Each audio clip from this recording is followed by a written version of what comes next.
بسم اللہ الرحمن الرحیم۔ ایک سوال یہ پوچھا گیا کہ آج کل کرونا کی وجہ سے غربت بڑھ چکی ہے، تو کیا قربانی کی رقم کو قربانی کرنے کی بجائے غربا میں بھی تقسیم کیا جا سکتا ہے کہ ان کا فائدہ ہو جائے؟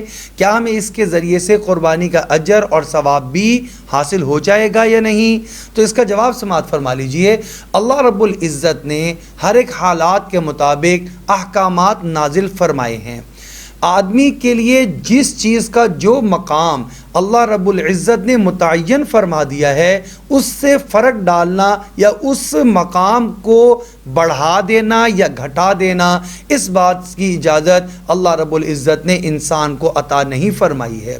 اور جب ہم یہ کام اپنی طرف سے خود کرتے ہیں، تبھی نظام بگاڑ کی طرف چلا جاتا ہے اور زمین میں فساد مچنا شروع ہو جاتا ہے۔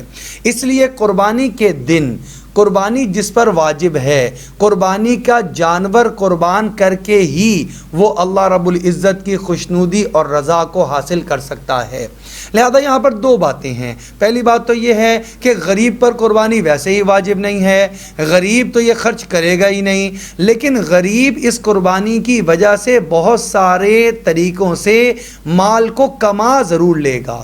مثال کے طور پر قربانی کرنے والا تو مالدار شخص ہے، جو مالدار ہے، صاحب نصاب ہے، جس کے بعد دولت موجود ہے، قربانی واجب ہی اس پر ہے۔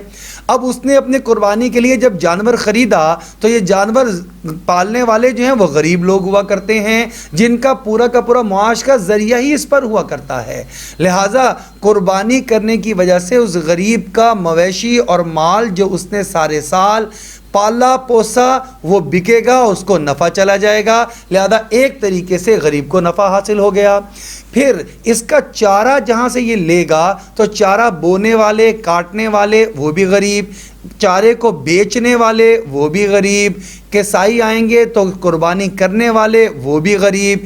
پھر جو اس قربانی کے بعد اس کا گوشت تقسیم ہوگا، اس کے اندر بھی غربا کا حصہ کہ خود بھی کھاؤ، رشتہ داروں کو بھی دو اور غربا کو بھی دو۔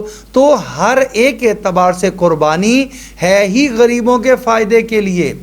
ہر اس کا سٹیپ ایسا ہے جس پر آپ کو غور کرنے سے معلوم ہوگا کہ یہ غربا ہی کے فائدے میں تمام کی تمام چیزیں جاتی ہیں۔ اس کی کھال وہ بھی غریبوں کے لیے تقسیم کی جائے، غریبوں کو ہی بانٹی جائے گی اور غریبوں کو ہی ہدیہ کی جائے گی۔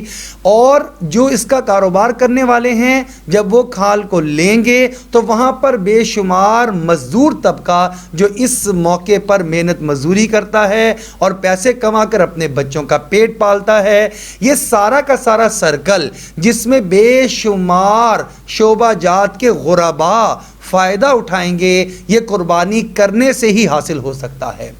اگر آپ نے ایک رقم اٹھا کر اور وہ کسی ایک غریب کو دے دی تو یہ آپ ایک غریب کا فائدہ کر رہے ہیں۔ اگر آپ قربانی میں خرچ کر رہے ہیں تو آپ 20 غربا کا فائدہ کر رہے ہیں۔ لہٰذا قربانی کا جو درجہ اللہ نے متعین فرمایا وہ ایسا مناسب اور موزوں ہے، اس سے بہتر ہماری عقل اور ہماری سوچ کوئی دوسرا نظام نہیں سوچ کر تلاش کر سکتی۔ قربانی کیجئے، اسی میں غربا کا فائدہ، اسی میں اللہ کی رضا۔ نبی اکرم صلی اللہ علیہ وسلم نے ارشاد فرمایا کہ جو ایام النحر ہیں، جس قربانی کے ایام ہیں، مشکات شریف کی روایت ہے کہ آپ صلی اللہ علیہ وسلم نے ارشاد فرمایا کہ ان دنوں کے اندر اللہ رب العزت کو سب سے زیادہ محبوب عمل یہ قربانی کرنا ہوا کرتا ہے، اور قربانی کے جانور کو ذبح کرتے وقت خون کا قطرہ بھی زمین پہ نہیں گرتا۔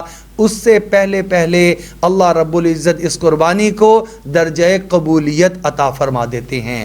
گویا دین کا فائدہ بھی اسی میں، دنیا کا فائدہ بھی اسی میں، مالدار کا قربانی کر کے بھی فائدہ اسی میں، اور غربا کا بھی قربانی کرنے ہی میں فائدہ۔ اللہ رب العزت ہمیں قربانی کے فریضے کو اہتمام کے ساتھ ادا کرنے کی توفیق عطا فرما دے۔